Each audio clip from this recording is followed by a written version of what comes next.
Hey guys, so continuing on with the use of the Puppet Warp, essentially what we want to do is grab that photo. You should see a link to a Google Doc. Grab the photo of yourself. Don't grab the photo of anybody else unless you have their like just enthusiastic and express permission to do so. Don't assume you've got it. Just like, in fact, don't even ask. Just wait until they say, "Hey, you should do one with me." Just use your own. Anyways, you see, we have specifically we have this pose, this sort of like arms spread at the sides, the feet shoulder width apart for a specific reason, in order to have the puppet warp be most effective. Now, I went ahead and cut myself out. Now, I don't know if you guys have noticed or said anything, but I've actually lost a good deal of weight in the past couple of years, and my shirt is still kind of big on me, so I haven't updated my wardrobe quite yet because it's expensive and I make it huge. Anyways, the whole idea here is that you want your arm to be as independent from your torso as possible. So this little kind of like blousing out of my shirt, not only is it not very flattering, it also kind of impedes this movement here. So I'm actually going to kind of cut this out. Now, I just wanted to make sure everyone was aware there's a kind of a set up kind of script or function of the path tool to help out specifically with your masks, and you can kind of see that's evident when we create a little path here. So I'm going to kind of create a little path. I'm just going to see if I can't kind of svelte or trim down this arm here, and just sort of like I'll drag this around and sort of just create kind of a natural curve here to this path here, and I can just kind of close this out. Now, right here, what I'll do, let me just sort of kind of. There you go. That's good. All right. So I right click on this. I'm just going to say, instead of saying make selection and then do all that rigmarole, I'm just going to say fill path. And you'll notice that you have several options up here: foreground color, background color. You can choose a color. You can put a pattern in there. This content aware stuff, we'll get more into that later. History, we'll get more into that later. But the black and the white right there, that's right there. That's a sign this is meant for this. If I put black here, right, it's going to cut that out, right? And it's going to make a very clean cut. So I just delete that path. And the hope is that this is going to give this enough sort of like space as far as the shall we say, alpha channel is going to be picked up by this puppet warp in such a way that we're going to be able to kind of like see through this. I'm going to do the same thing up here, sort of cut further in towards my shoulder joint, because once again, so it's sort of like blousing out a bit here. So I'll just right click on this once again, fill this path, and I'll fill it with black again and see if we can't kind of separate those things here. That might just be a bit too, a bit too much. I might sort of grab this one more time just to kind of give it a little more natural sort of blousing out to it. Again, this is going to be very, very warped beyond recognition. The biggest thing you want to make sure you do is make sure there's no elements of the background. There's no sort of like spikes or jagged edges that are kind of cutting in. That's going to sort of kind of define. And obviously, this is going to be a little bit smaller once we get all done with it here. So I'll fill this path up. Instead of with black, I'll fill it up with white, and then boom. There it is. Okay, so I'm just going to right-click, delete that path, and then what we'll do is we'll right-click on this. In fact, if you wanted to, you could just Control J there, right-click on one of them, and just save this cutout for later here. So I'll convert this to a smart object if you wanted to adjust your mask at any point later. I'm going to go ahead and save this. I've already saved this as a cutout of myself. You never know when you'll need a cutout of yourself. Okay. So I went ahead and made a canvas here. It didn't matter what kind of canvas this is. So you can kind of see the sort of general effect that we're going with. And let me tell you, this is kind of funny when you start working out with this. But the whole idea here: make yourself anything. You don't have to save this as a JPEG or a PNG or anything like that, or even close out Photoshop. Just make a new document with a new tab here, and all we got to do, in this case, the picture here. Let me just kind of shows we got these 10 inches across and 14 inches high at 300 pixels per inch. That's going to be somewhere in the neighborhood of 3,000, 4,000 pixels high. So with this, image here, if I were to get image size, I chose, I don't know why, something that was like 2,000 pixels, wide, 1,800 pixels high. I just randomly chose that. Doesn't matter, because when you drag this in, you can resize it. And as a smart object, it'll maintain its resolution here. And shrink this down to size. Okay, so it works the same way as anything else with this tool. The difference, I would say, in technique, is that we have a couple steps that we want to kind of add on to. I'm going to go ahead and sort of group these guys together just so they're out of the way here. I'll group these guys. It'll just gonna make them invisible. Okay. So let's zoom in a little bit here. It's a smart object, so the Puppet Warp is essentially a smart filter and can be adjusted at any point. So let's take a look at this. I'm going to go to Edit, Puppet Warp, and immediately I get the little grid here, and we can kind of see that. Oops, let's see here. It's hard to, you can't really zoom in. Just undo this real quick. So if I were to get up here, this little area here is just a bit too snug, just a bit too close for the Puppet Warp to really kind of tell the difference. And so you can kind of see there's a bit of a kind of a webbing between the arm, but it's a bit better than I had before. So that'll do. But I'm going to go ahead and I'm going to make the letter A here out of this this sort of puppet here. So what I want to do is I want to kind of first grab this arm and kind of I'm gonna like hove this over to my side, and obviously I need to kind of pin my feet down here like a bug collection. So I'll pull that down, and I'll pull this out over here. So that's really close to my side. Press enter here. You can kind of see a couple things are happening. You know, all this stuff you can kind of get in there later on, and you can kind of mess with that. Now, the smart filter is here. I know I just pressed enter, but I can just double click on the Puppet Warp, and it'll come back up. Okay, so with that done, I am just going to put a point here and just sort of like drag my head down. Oops, let me just, you know, you're not careful, you start to look like something out of a Junji Ito comic, you know? So I'll just pull this down a bit. Whoa, that's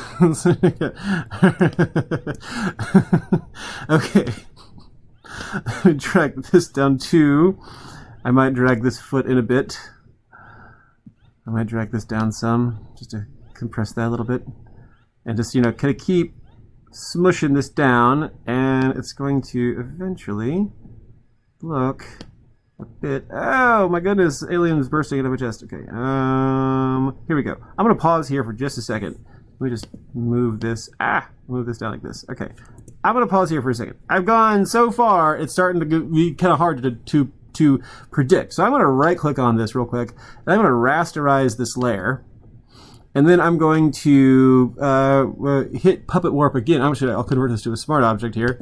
And then I'll edit Puppet Warp one more time, which should give me the ability just to kind of start afresh with all these things kind of just, oops, chilling out here. Let me just... Okay, let's see if we can't put this together. Hello. Alright, I'll just pin this down, drag this guy up here, I'll drag this guy down here. Let's start being smart here. Okay, almost, I think we almost got this. There we go. Cool. All right.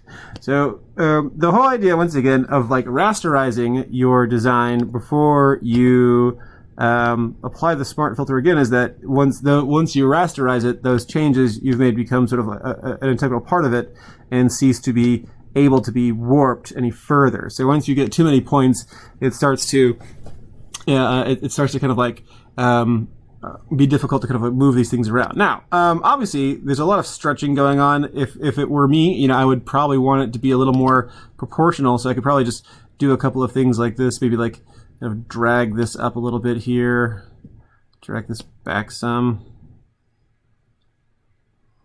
Maybe drag this guy out a little bit. Oh man. Okay. Once again, let's just make it worse. All right. So once again, you just kind of like work with it, and so hopefully you don't come out looking like you just got through with going through Amiga Rafal there.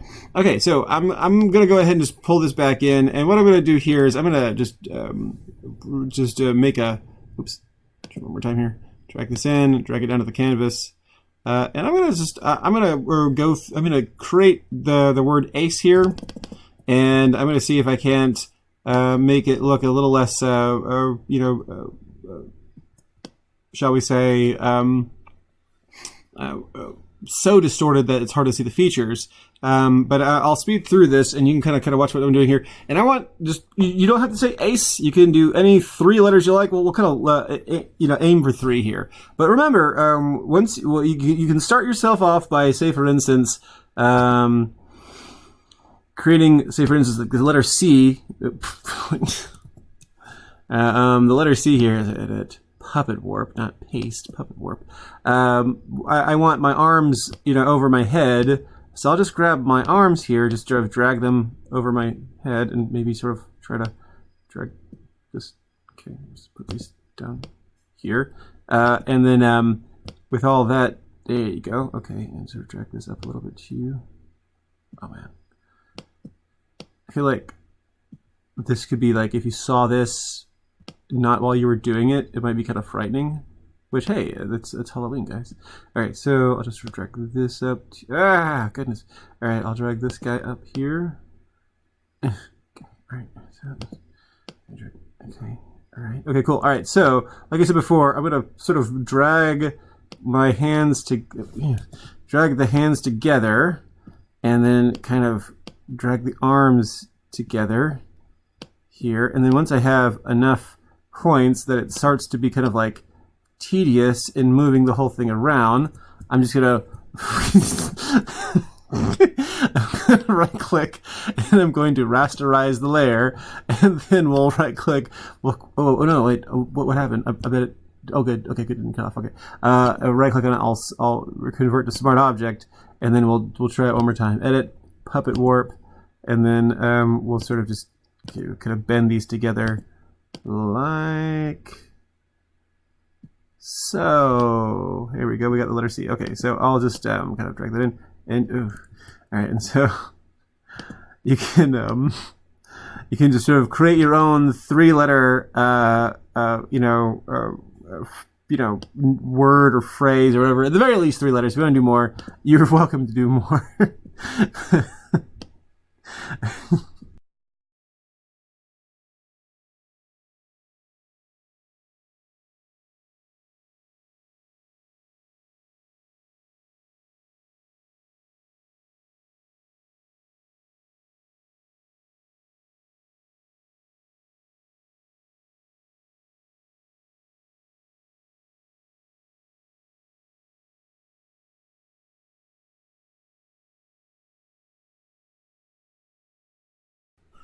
Okay, so what I done here is I went ahead and just did the old Control-Alt-Shift-E to make them all on one layer that's a raster image. I'll just go ahead and right-click and make that into a smart object, and I'll put on, say, a gradient in the background. Maybe something like I don't know, like something like maybe like gray to gray. Here we go, black to white, and what I'll do here, let me just try to double click one more time. I can make the scale. I'll make it radial, and with the scale, reverse it real quick. I want it to start light and get darker. I'll put the scale like up to, say, for instance, like 350, and that'll give me sort of like a light gradient, 300 or so. 250. Let's try 250.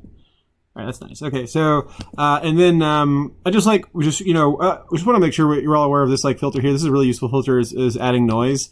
Adding noise kind of makes it a little bit grainier. I'm gonna put this one out here. So let's make this. And okay, so that's okay. And there we go. Cool. All right, so a little bit of noise, and I'll make this one above. So there we go. and at that point, if you want to do something like, for instance, well, I don't know, like add like a drop shadow, that might look neat.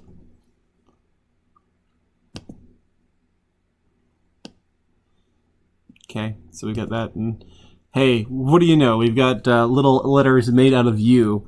I hope that makes you aware of your own sort of presence of your bones, and the fact that twisting yourself into these shapes is not a part of nature's plan.